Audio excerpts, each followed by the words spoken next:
Good evening. I'm Professor Linda Svensson of the UBC Creative Writing Program, and I am Sarah Grafe, a lecturer in the Creative Writing Program.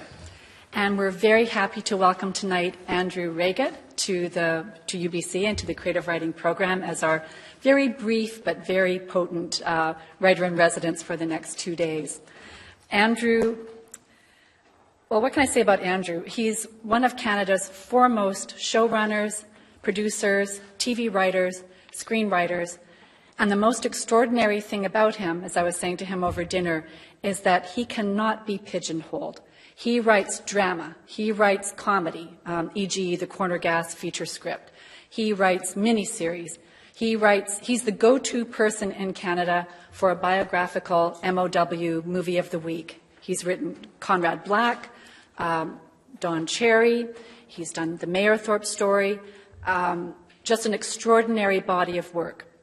And he started out here back in the, I'm going to be honest, he started back here in the early 70s in Creative Writing 202. I was across the table from him, and he was a poet. And it's just amazing to see the distance he's gone. He's just been in LA, then in Toronto for meetings, and was able to join us for this very, very special session. And that is Post-it note number 9. And Sarah will continue. Here's Post-it note number 10. Andrew's multiple awards include an International Emmy Award and numerous Writers Guild of Canada screenwriting awards, as well as a number of Canadian Screen Awards, which I think were formerly known as the Geminis. Just a bit about the format of this evening. Andrew's going to give about a 20-minute lecture, followed by a question and answer session. I'd also like to extend a warm welcome to people watching from home or wherever you are via live stream. So we have numerous optional residency students, alumni, and members of the public who are actually joining us right now through the fancy technology we have here in this room. So welcome, and for those folks, if you want to participate in the Q&A later, you're most welcome to. I believe there's an Ask button on your live stream screen. So if you have a question, push that button. You'll get a pop-up screen, place to ask that question and to send it. Andrew Gray is here and will be fielding your questions and raising his hand on your behalf. So we'll see how that goes when we get to that portion of the evening. So without further ado, fresh from Los Angeles and Toronto, I'm delighted to welcome Andrew back to UBC. Please give him a warm welcome.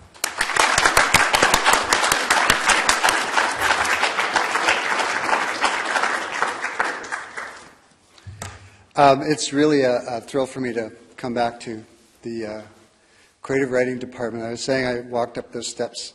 It has been a long time since I walked up those steps to the Creative Writing Department, and what it brought back to me was the excitement of being a student here and how cool that was. So thank you for inviting me.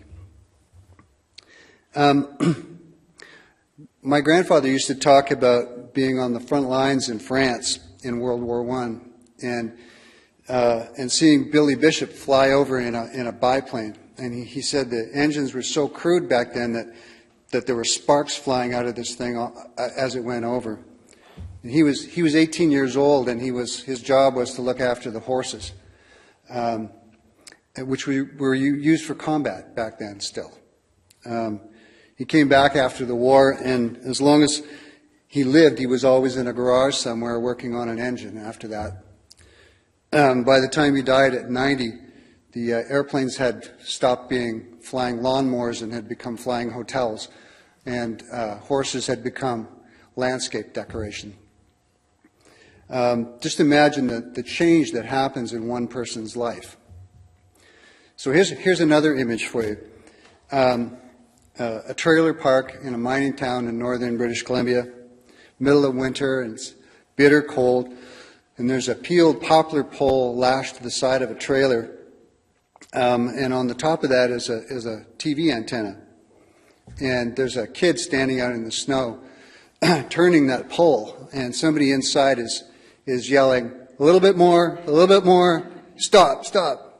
Because if you didn't get the antenna pointed just right, you could get sound but no picture, or picture but no sound. And of course the kid standing out in the snow was me. And And the show that we were trying to bring in on the one station that we got was The Beachcombers, a show that I would eventually write for. And that's kind of my Billy Bishop moment. The Beachcombers was the first TV show I'd seen that was set in a place that was like where I lived. There was one cafe, there were native kids around, and immigrants, and a cranky, slightly scary old guy who lived in a shack. It was just like home. The notion that TV was a place where you could see stories from your own country, never mind your own life, being told seemed fantastic to me. I didn't know who wrote those things, but I was pretty sure it wasn't skinny kids from Fraser Lake. But I was, enough of a sleepwalking teenager that I could imagine writing a poem. So that's what I started with. And a lot's happened to me as a writer between plunking out poetry in my portable typewriter in that trailer in Fraser Lake and tonight. And a lot of it involves working hard and failing a lot and panicking about making a living. And some of it is just about the pure joy of writing freely and with discipline and intent and seeing something good happen at the end, seeing my words touching other people's lives. So let me tell you about 8 key moments for me. I know there were supposed to be 10 Post-it notes. There's actually 8. And when I get to 5, you'll be glad. These Post-it notes mark important, I identify as important transitions for me in my career as a writer. And I've even given them cheesy titles, so I apologize for that. Okay, so number 1, you're not alone. The only thing I ever wanted to do was be a writer, and I'm not sure if that demonstrated my imagination or my lack of imagination. One thing I knew for sure is I didn't want to work at the mine or drive spikes for the railroad or work on the highway crew, jobs, all jobs that I did and was spectacularly ill-suited to do. Living in Fraser Lake, I had never met a real writer, but I knew they must exist, so I went where I thought I would find some, and it was here, to the Department of Creative Writing. I did a bachelor's degree here and a master's degree, and I met people who became lifelong friends, and I was nurtured by some very patient people like Doug Bankson and Jerry Newman and George McWhirter and Jake Zilber. And I tried writing absolutely everything. I knew I wasn't going to be able to fall back on being a particle physicist, so I figured I better find something that I could make a living at in writing, or I was going to go back to the mine. But most importantly, I discovered a community of weird, largely damaged and dysfunctional people who became a kind of family,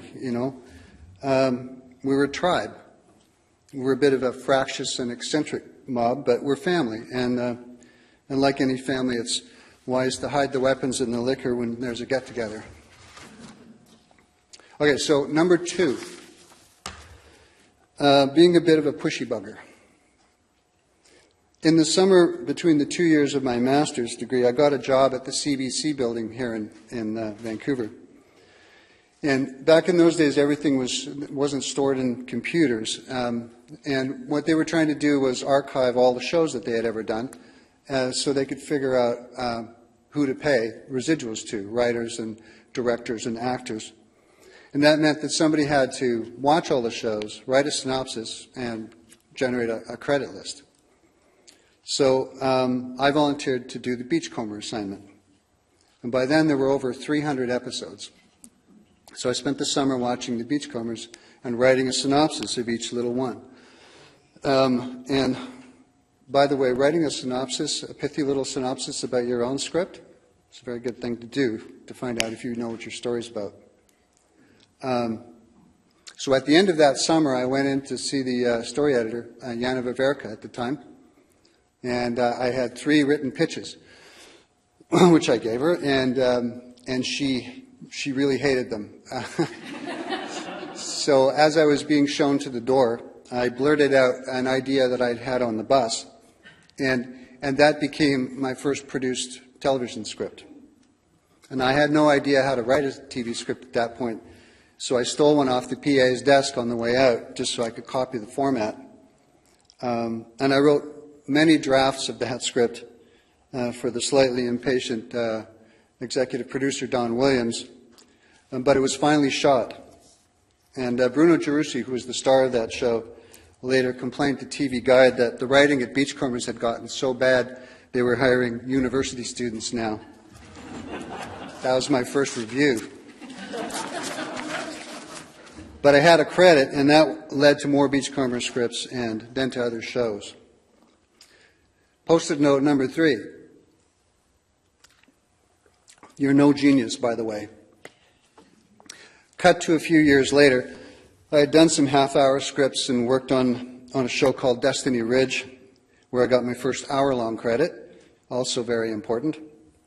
I had a successful play running, which I co-wrote with my wife Becky Shaw, The Wild Guys, and I was feeling like I kind of knew what I was talking about.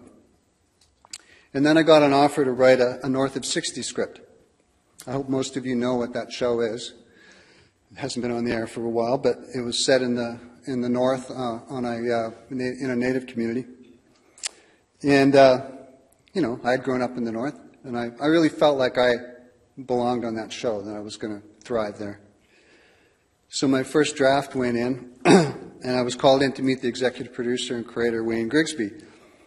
And much to my surprise, instead of applause, what followed was a 3-hour flogging.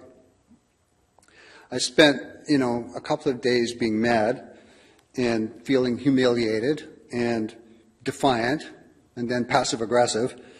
And then I finally kind of got over myself and I rewrote the show. And that was the most important rewrite that I've ever done, because that's when I learned that you can fall in love with the script all over again with a new draft, and you have to. I can't emphasize enough how important that is. There's always more than one way to tell a story, and in the TV business, if you're going to survive, you are going to rewrite. That script went on to be shot with only minor edits and resulted in an invitation to join the story department. And I worked there for 3 seasons and then wrote 4 of the movies that followed. Now, I don't know if that flogging was deserved or not, but I do know that if I hadn't rewritten the script with my full heart and passion and attention, I would not have continued to work for that show, and it might have been the end of my TV career. Post-it note number 4, taking the next step. So when North of 60 finally ended, I was asked to join the CBC show Black Harbor out in Nova Scotia. And in addition to running the writing room, I was invited to be a producer in training.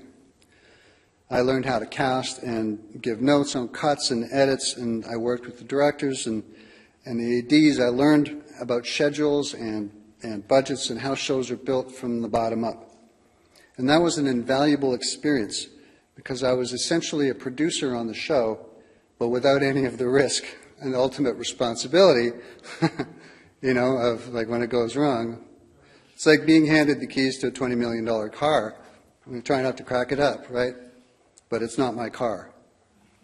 So it was a charmed position, and it was an education that I got because it was given to me by generous and smart bosses and colleagues who are inside a working show, and that's the only way you can get that. And as it turns out, that opportunity was given to me by Grigsby and Samuels, the authors of my 3-hour flogging. So,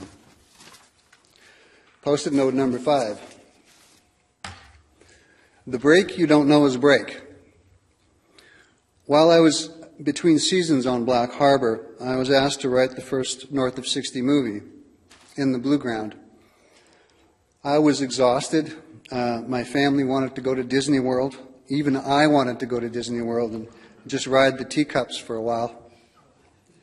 But as a colleague of mine, Peter Laudeman, used to say, the ditches are littered with writers who said no once and never got asked again. So he always said, say yes to everything. Now, I'd never done a long form before, and normally I wouldn't have been asked, but because it was a North of 60 project, I was a natural choice to do it, because I'd been running the writing room by then. And the producers hoped that I would understand that how to continue the brand of the show in a movie, but also, and not screw it up, but also elevate the content. And I understood that the audience needed, they wanted to see what they had seen before, but they needed it escalated, and it required bigger stakes and a different cadence. And I recently helped Brent Budd and Andrew Carr write the Corner Gas movie, which was just in theaters. And it was the same kind of process, taking a TV show into a movie, but with very different content. In the Blue Ground turned out quite well, and I got my first Gemini nomination for it. But I had no idea how important that credit was going to be. Post-it note number 6. Be careful what you wish for. So on the heels of all that TV work, I pitched the CBC an hour-long drama series set in Calgary, and they greenlit it. It was called Tom Stone. This time, my neck was on the line, financially and in every other way. We were underfinanced, and as a partner in the show, the buck stopped with me. The cost overruns, overtime, rapidly diminishing contingency. We needed air sickness bags at the cost report meetings. I spent 3 years in a state of controlled panic. I came home one night and my wife asked me how my day was, and I said it was like the fall of Saigon. And I've been accused of sometimes overstating things, but that's how it felt. And our second day of shooting was 9/11, September 11th. And the head of the network was there for a set visit, and he ended up spending the week in the hotel running the network from the Palliser Hotel in Calgary. I watched the Twin Towers fall on the monitors on the set of my first big network TV show, which was a very eerie feeling. The show was canceled after 2 seasons, kind of just after we got the finances under control. And ironically, we were canceled with numbers that the CBC now considers a success. But I think I had PTSD for a year after that. Post-it note number 7 is, do you remember there was a commercial a while ago about, there's a guy who gets a bowling ball dropped on his head, or a guy runs into a wall, falls down, or some guy gets electrocuted, and then they jump up and say, I'm okay, I'm okay. This one's called I'm Okay. I had started my writing life as a poet, then a short story writer, then a radio drama writer, then a nonfiction article writer, then a half-hour TV writer, then a playwright, and then a TV hour writer, and next stop was movies. And networks love nothing more than to slot writers into boxes. Procedural writer, comedy writer, rip from the headlines writer, biography writer, romantic writer, literary writer, whatever the hell that means. It's just, to me, it's all crap. A good writer is a good writer, and if they approach any subject with honesty and respect and industry and patience, you'll end up writing something good. But it's amazing how you get pegged depending on the last thing you did. I've spent my career trying to wriggle out from underneath those pegs. Anyway, after Tom Stone, I was hired by CTV to write a movie called One Dead Indian, because I'd written about Indians before, I guess. And it was based on the killing of Dudley George at Ipperwash Park, and based on the book by Peter Edwards. I won a Gemini Award for that movie, and CTV put me on a retainer. Basically, they gave me a substantial amount of money not to write for other Canadian networks. And that retainer led to a bunch of other movies, the Conrad Black Story, Sticks and Stones, Mayerthorpe. It was the time of movies of the week, and I was getting lots of them. Probably the toughest was Mayerthorpe. When I was first called about doing the movie, I was at Costco with my wife.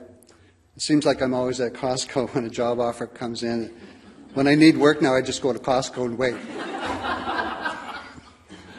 And I said no. I said no way. I don't want to do this movie. But Becky and I talked in the car on the way home, and she made a good point, and I realized that there was a way to honor the four Mounties who had died and say something about how the justice system had failed them by not dealing with James Roscoe effectively. And the research on that movie was really hard, meeting with the families. I looked at a lot of photographs on kitchen tables, and there were a lot of tears and endless cups of tea, and the writing took me to a very dark place as well. It was very tough to not personally feel what was going on. Plus, there was the weight of the responsibility of getting it right.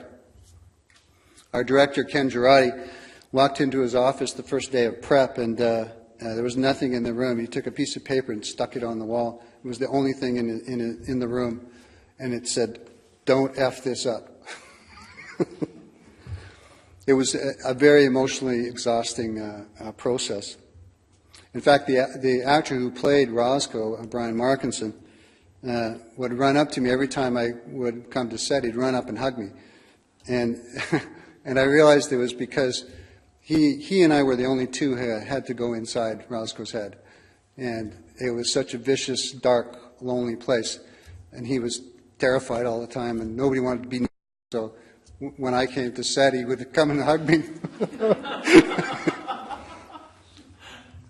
In the end, it was a pretty good movie, and I'm proud of it. But I don't think I'd want to do another one like it. So after the retainer at CTV ended, I went back to CBC, and I did the Don Cherry miniseries, Jack Layton story, the Phantoms, all good projects I was honored to be involved in. I should also mention that not every movie script that I was paid to write got produced. In fact, I have an entire shelf of movies, unproduced movies. I think it's not actually unrealistic to think of a baseball batting average as a fair comparison. If you can bat 400, you're golden. If you bat 250, you're still a very valuable asset. So you're going to write a lot of stuff, and it's not going to be produced, but it's all going to mean something. It's all going to add up at the end. So Post-it note number 8 is Life is Not Fair. I created a show for a Space Channel with Andrew Berezins called Borealis. That was produced in 2011. And we were greenlit to shoot the first 2 episodes. It was a Western set in the Arctic in the future after the ice had melted. And I was the executive producer. I oversaw every creative element of the show. The director, David Frazee, was terrific. The production design was beautiful. The cast was superb. We screened it for the network, who came in with their pencils ready to make notes, and at the end hadn't written anything down and just stood and applauded. And 3 weeks later, we were called and told we weren't picked up. Apparently, Space had only room for one new show, and this other show had turned up with a BBC pre-sale, so they picked that one instead. But this is Post-it note number 8, and by now I'm pretty much a seasoned veteran. So this time my takeaway was, did I get paid? Yes. Did I have fun? Yes. Did I do the very best work I could do? Yes. Am I glad for the people I met and the experiences I had? Yes. Life's not fair. So what? Control what you can control, and the hell with the rest of it. By the way, that show that replaced us was Orphan Black. Pretty good show. The silver lining for us was that we cut the 2 episodes of Borealis together into a movie, and we won the Gemini for Best Movie and Best Writing. So it wasn't a complete waste. So, I mean, you may notice other things, but here's what I noticed about these 8 Post-it notes. First of all, easily half of them are negative things that I was able to reframe into a positive. And I think it's, that's a hard-won skill. Like, it takes a long time to be able to do that, and I've seen a lot of very talented writers fail because they gave in to bitterness. Bitterness only hurts you. It doesn't hurt anybody else. It's so important to respect and love what you're trying to do. You know, don't try to write for shows that you don't like, because it'll show and you'll suck at it. You know, if you're only doing it for money, you're in the wrong business. Number two, I'm astonished by how often it was the kindness and creative generosity of someone else who made all the difference for me. Time after time. So, you know, you are not alone, and you will have help if you can recognize that and accept it. And number three, even when you're stopped, you're still in motion. Change is constant, and the writing life you have will depend on how you deal with change. So there's a single theme in all of these Post-it notes. It would be about being open to change and embracing it. Some of these changes that happened to me were reactive, but I've tried to get more in control of those things over the years, and you know, I'm a work in progress. But that's part of the fun. Which actually brings me to my grandfather. I have no idea what other Post-it notes, you know, are waiting for me, but I kind of hope one of them is going to be, and then I wrote a novel about my grandfather. So I'd be happy to answer your questions.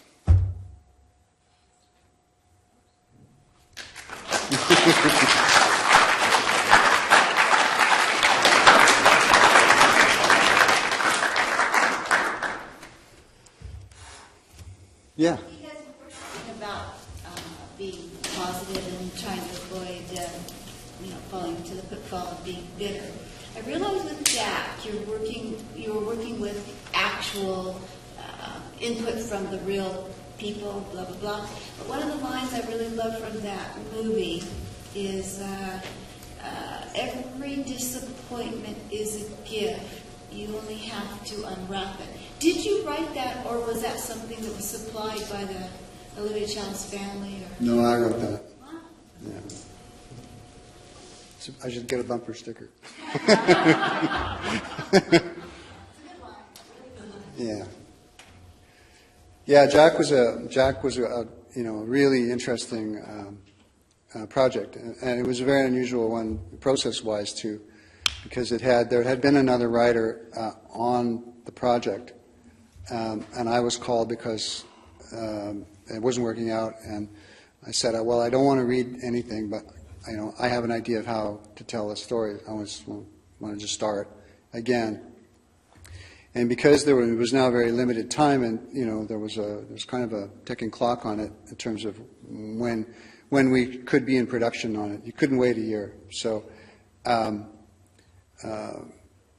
went into the network and pitched my idea of the show to them, and then I went directly to first draft. So there wasn't time to write an outline, which is normally 6 weeks or 2 months of work.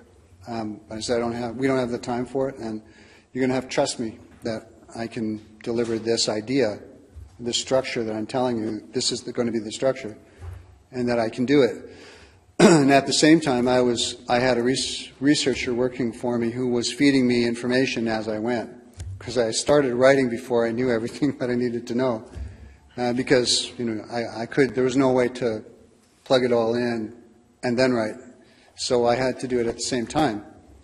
So I would call her and say, I need to know what happens when security loses them in the morning and when they're going for breakfast or whatever the scene was that I was working on. And so she would go and dig that stuff up. Meanwhile, she's feeding me. She's going off and interviewing Brian Toth and all these insiders and feeding me pages and pages of text of their conversations, right? And of course I met Olivia and I did some of that myself and did meet some of them ahead of time, but we had to go. So the first draft went in and we were greenlit on the first draft. So it was a different process. But in some ways I really liked having to accelerate that process in that way because it was exciting, Yeah. What would you say, of all the projects you've done, which is the one you're most proud of, the one which you found most rewarding, and also the one that you found most challenging? Well, as I say, I think Marenthorpe, kind of fits both.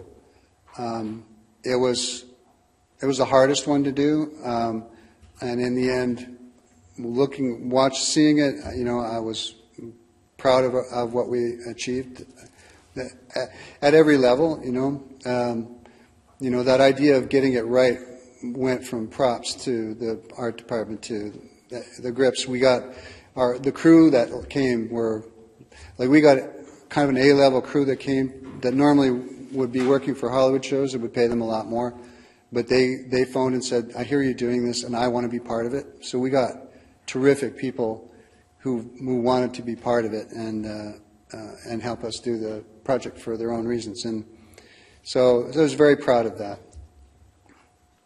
But there was another movie I did called Sticks and Stones, which I'm very proud of too. It's one that a lot of probably wasn't seen that widely, maybe, but it's about kids hockey. And my daughter was skating at the time, and I'd be in the rink, and I was writing about people who lived in the rink essentially, and to this day, I'll go over to somebody's house and kids will be in the basement watching this show for like the 12th time. Like, how can you watch that again? And they're still watching this movie. There was something about it that connected to my community, where I live, and that made me very, very pleased. So, yeah. So you covered how you've done a bunch of different types of writing. Do you have a specific format that's your favorite, like poems or hour-long shows or movies or anything? I haven't written poetry in a very long time. I'm writing television, long form and shorter, but that's primarily what I write now. So, it's more. I wrote. There was a period of time where I wrote almost nothing but poetry, and then I started writing other things. And then after a while, I ran out of time and mental energy, maybe, to try and do everything. I got very busy, and it kind of took over. Yeah. Well, we're developing our portfolios. Would you suggest that we focus on a certain format for TV, like a certain format or genre, and then build up a portfolio within that first, or like you do everything? Well, I would say for portfolio, write what you love the best, right? If you love going to the theater and watching a movie, write a movie. If you love reading a book, if that's where your heart is, do that. I really think it's super important right now to write what you love. And, I've been in the position of hiring writers on shows fairly often, and when people are pitching me their writers, I look at what I want to see from them is, what would you do if you were left to write something by yourself? Well, if nobody was telling you what to write. The last thing I want to read is your spec CSI script, right? Because, well, now you've copied somebody else's show, and you showed me that you could copy a show, but I don't know who you are. Who are you? Who are you going to be? What are you going to bring? What artistic, what value are you bringing to the show? Who are you, right? That's what I want to see in a writer when I hire them. So I think you should be writing that, and I hired a writer who had never done an hour script before, and I hired her based on her half-hour script, and now she runs Rookie Blue. So, write what you love. Yeah. You said that it's very easy to get pegged by the last thing you wrote. Yeah. How did you avoid that trap, or how do you continue to avoid that trap? I guess now they don't know where I am. So, it's a little hard. Like corner gas, I had, they probably wouldn't have thought of me first. You watch Mayor Thorpe and then you think, okay, corner gas. But I had worked with the producer on a pilot that we shot with Tricia Alfer, and we shot in L.A. And were not successful in selling, but it was a funny script. There was a lot of humor in it, and she was the producer of Corner Gas, and so she knew that I could write funny, and plus, The Wild Guys is still playing. It was in Montreal this summer for the second time in translation. So it's, I can write that way, and I try to. Part of the way I try to get into serious subjects as well. I didn't do it in marathon, but I do it in most other things. Is I try to undercut it with humor. So just when you think that you're going to cry a little bit, you laugh, and then you cry, and it makes the crying better. Because you've laughed a little bit. So I think humor, that's part of what I do, and it's part of the way I work. But anyway, sorry, I'm rambling now. But the idea is that you just have to keep trying different things and demonstrating that you can do other things. And after a while, people just start to, and some people get it, that if you're a good writer, hire the good writer and worry about whether they've done this before or later. So. Yeah. How would you compare the industry from when you first started to today, and how would you go about breaking into the industry as a young writer today? Mm-hmm. That's a good question. I think being here is a great place to start, because you're going to write, and you're going to be supported by not just the staff, but especially by the other writers that you're surrounded by. And that's going to have a huge influence on you. And so that's a great way to start. Again, writing what you love. I'll just talk about television because that's what I know, but if you write a great spec script because you love that, whatever it is you're writing, if it's sci-fi, whatever thing that you like, if you write a great spec, then you have something to show. You can get an agent based on that spec if it's good. That agent will help you, maybe get a foot in the door at a show, get an internship somewhere, get to know. But the big thing is, once you've written a great spec, you should forget it and write another great spec. You just have to keep writing because. The big feature script that I worked on for years that got me my agent in the business and got me started was never produced. And, that's a pretty common story. So you have to write it like it will be produced tomorrow, but then you have to forget it and just write something else. Yeah? I think for myself, anyway, it's easy to get obsessive and be a perfectionist with my work, and I think that's the case for most writers. And I wonder if for you, do you set limitations on yourself for how much energy to put into one project before maybe moving on to the next thing? No, not limitations on, I don't take things on that I'm going to give a half effort to. I say no to those things, and I'm just not going to do it. So when I sign up to do something, I'm prepared to do whatever it takes, in terms of work to get it where it has to go. And, so no, there's no limitations like that. But, I'm also, I've over the years, I've become I get pretty goal-oriented about getting things done.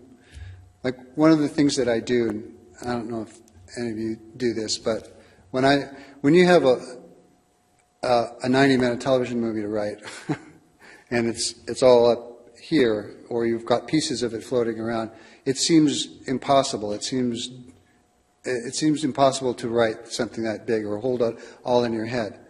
So what I do is I go into my little diary and I write, okay, day one, I need to get 5 pages. I have to have 5 pages before I'll let myself go do something else and whatever, go have dinner. But I'll make sure that I have 5 pages. And then I'll go through and I'll put a page count down for every day until I get to 110 or whatever it is. And then I'll say, if I want to go golfing tomorrow, I better write 18 pages today to catch up with my schedule. Otherwise, I'll have to work through the weekend. And I'll play that game with myself. And that page count is not just new pages, it's rewriting the old pages and the new pages. So can you start from the beginning, go catch up to where you're supposed to be at the end of that day? And I don't know. For me, that's motivating, and because I know at the end of that day, I get to go, I'm finished. Whoa. So that's something that I do. Yeah. Can you talk some more about Tom Stone and the experience of how did you work with other writers? Was it a writer's room? Yeah. Did you contract writers? How did that all work out? Yeah. Well, I started by writing the first 2 episodes, and in development, 2 episodes in a Bible is a pretty common thing. So you get a development deal at A Network. Pretty common to have 2 episodes in a Bible as part of it. And then if you're lucky enough to get a green light, then you, based on that, then you start building a writing room. So you go out and look for it. And this is based, too, on what you can afford. You can't have shows in the U.S. have writing rooms of 12, 14 people sometimes. Shows in Canada have writing rooms of 4. And that's just how it goes. And so you try to get a mix of writers who are going to bring something different to the table each time. And hopefully there are people who are committed to writing your show. And it's the one thing about writing television is your job is not to write a great show that shows how great you are. Your job is to make a show that makes the show great. Right? This is a great episode of Homeland, and it's written by this person. And you don't know that person wrote it, because if it sticks out, it'll feel funny. You'll think, well, this isn't a very good episode of Homeland. It feels different. It feels that way because it is different. And that's not what we're trying to do. We're trying to make like Homeland is a big novel, let's say, and these are chapters in it, and you want it to feel of a piece. So you have a team of writers who are trying to accomplish the same thing. We're trying to sound like each other. We're trying to sound like the characters and make a show that has that kind of satisfying unity and sound and vision, and then hopefully it works out, and it doesn't always. But so then the showrunner, when it doesn't work out, will take that script that writer worked on and rewrite it often. So I think in the first year of Tom Stone, I wrote drafts of 10 of 13 shows, which was too much, because what it meant for me was I couldn't be on set enough. I couldn't pay attention to the other aspects of the show that I needed to be paying attention to. I was tired. I was worn out, and a lot of my time was spent on writing. So that's one aspect.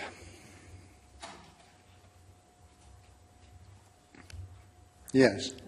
When you hear your lines inside of you, how startling is it then to hear actors, directors then interpret it, and is it sometimes even more delightful, or sometimes do you have to take a moment to let go of how you heard your lines? Do you understand what I mean? Absolutely. Yeah.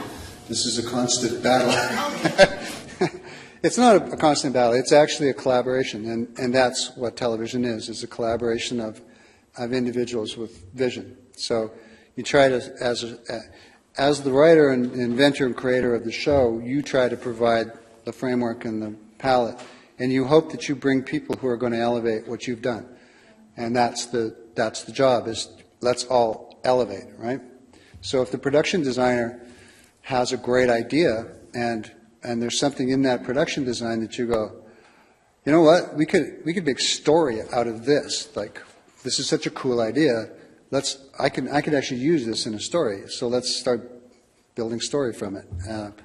And sometimes the actors, you know, Borealis was a good example of that, where I was on set every minute of that shoot, and I worked with the director and with the actors, and I listened to the scene, and the director and I would talk and say, you know, I like this better when he forgot his line and he ad-libbed it. It was actually better. So let's do what he did.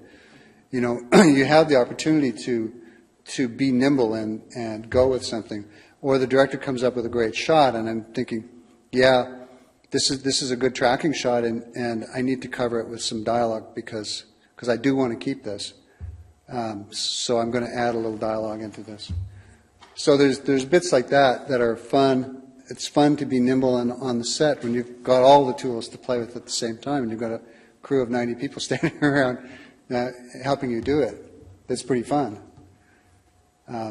But there are the practical concerns, which are way more pressing, are when your AD and your producer come up to you and say, so that night shoot, that's going to cost us $60,000, and we don't have it.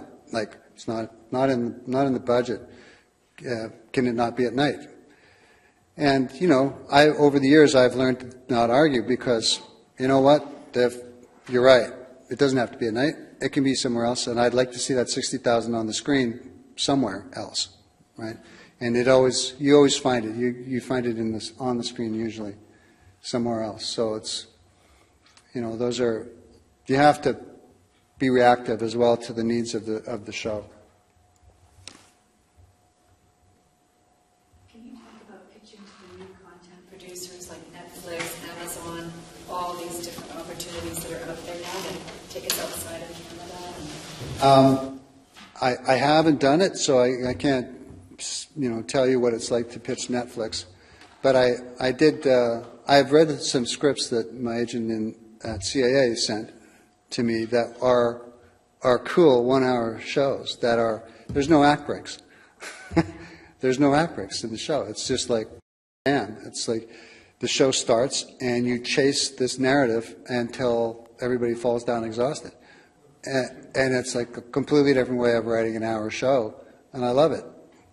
Like, it's very exhilarating to see the kind of content that they're thinking about doing, you know.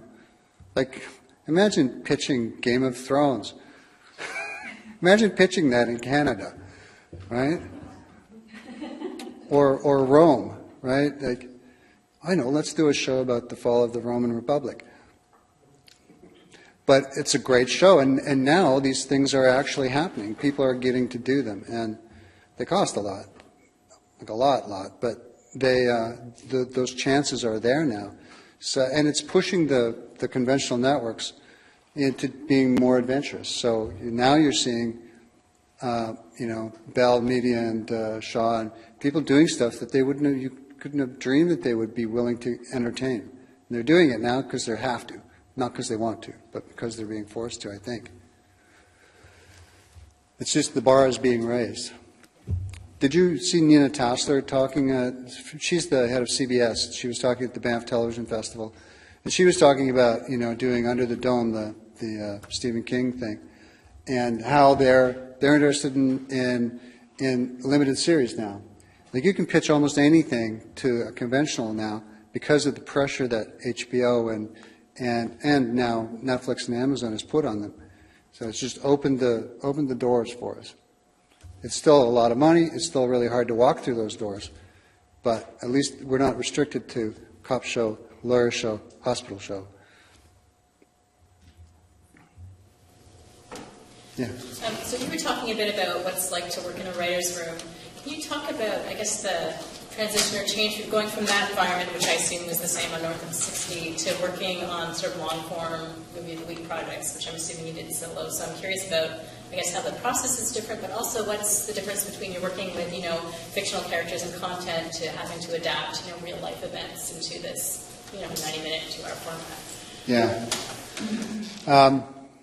Real life events, of course, are only partly real life because they're dramas. We've been given permission to make a drama. And I always viewed that as I've been given permission to try to find the core emotional content of what happened.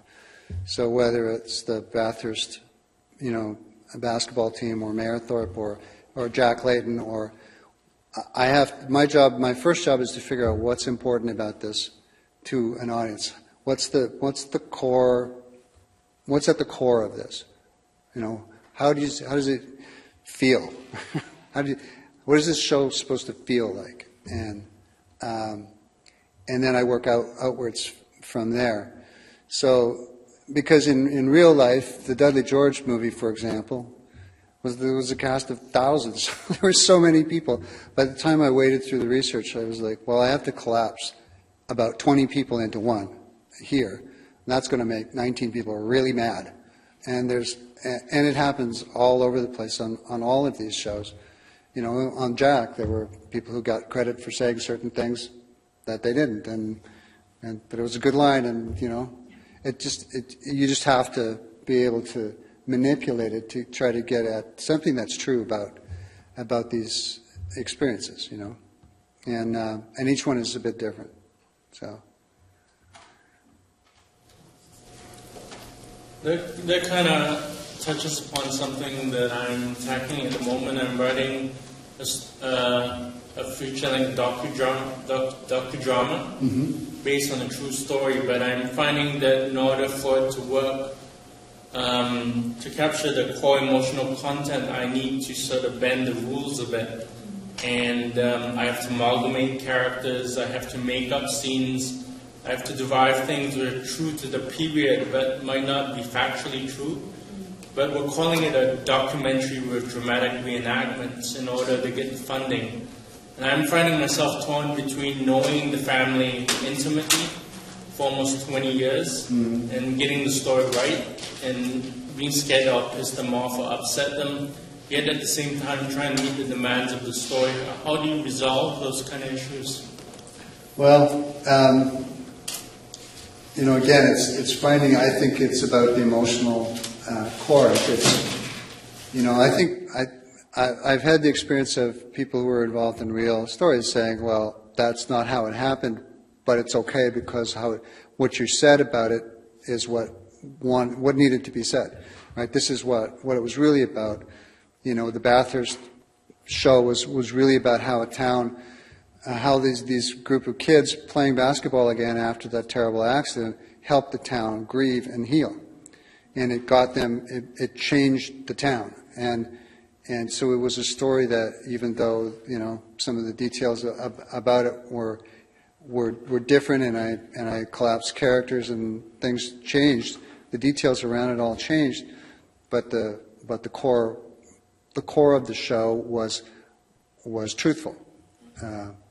And so to me, it's like when people complain that, well, he doesn't drink coffee, he drinks tea. Okay, but I don't care. I'm there to make a show that gets at why this is compelling, what's compelling about this story or this person, and I have to make up the dialogue. I had to make up, scenes and put words in Jack Layton's mouth that he didn't say. I assume that scene where at the end, or towards the end, where the campaign sort of managers, I forget that actress' name, she was being Erica, that woman, and she kind of breaks down. But it didn't matter if that was reality or not, or based on real events. It was the emotional content that was so appropriate. Well, it was about that whole sequence in that movie. I'm sorry if you haven't seen it, but it's it's about a conservative inside worker and an NDP worker who see each other in the bar, and they're competitive with each other. And then at the end, when it comes out that Jack's got cancer and he's not going to make it, that she comes in and she cries because we love our guys, right? And there was a kind of they're in the same business, right? We pick different guys. Our politics are different, but we care about the same things, and we care about our guys. So they could connect on that level, and it says to me, I heard it, talking to the people around Jack, and over and over again, that Ottawa's a small town and everyone's in the same business, right? And the politics are all different, but at the end of the day, humans are humans, and the good people kind of get it. And these two in the show did. So, I made that up, but I made it up because I felt there was an aspect of his story that was, I was trying to find a way to get at that in a concise way. Yeah. Yeah. In the next 5 years, what would you say the chances are of you writing a movie about Stephen Harper? 0. Yeah. I don't, unless he does something really interesting. But I don't know if that'll happen. So, no, I mean, Jack, there was a story about Jack, and it was the story of that election. And when I structured that movie, that was the thing that I brought that I guess that they didn't have before, was the structure. And I said, this is a story of a campaign, and what, I used the structure of the campaign, and which ends, of course, in his death, as an overview, and then you cut back and forth in time to tell a love story between him and Olivia, and those were the two stories that I could tell, and I felt that within those two stories I could get at enough of what Jack was about to do something that said enough about him to satisfy.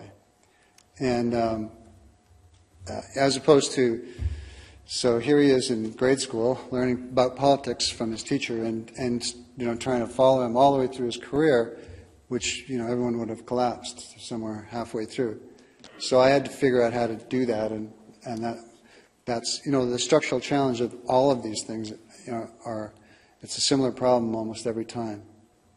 I'll say one other thing about true stories, is that it turns out true stories are only, what is the truth of the story, right? Well, maybe it's what you have gathered from all of the media reports. Is that the truth? Usually not, right? That's not usually the truth either. It's hard to know what the actual truth is. So I don't get too fussed about, making stuff up.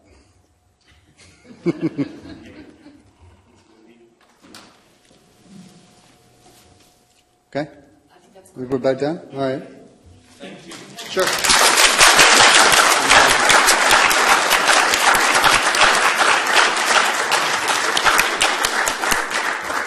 Thank you, Andrew. And I also want to thank Chloe Rose, Lisa Allen, Andrew Gray, Sarah Grafe, the IK Barber team, Christine Bortal, and I can't read my writing, and Whitney Miller. I think that's everybody. And thank you, Andrew, for this presentation. Talk will be continued tomorrow. It's just been fascinating. So thank you so much. Get a good sleep.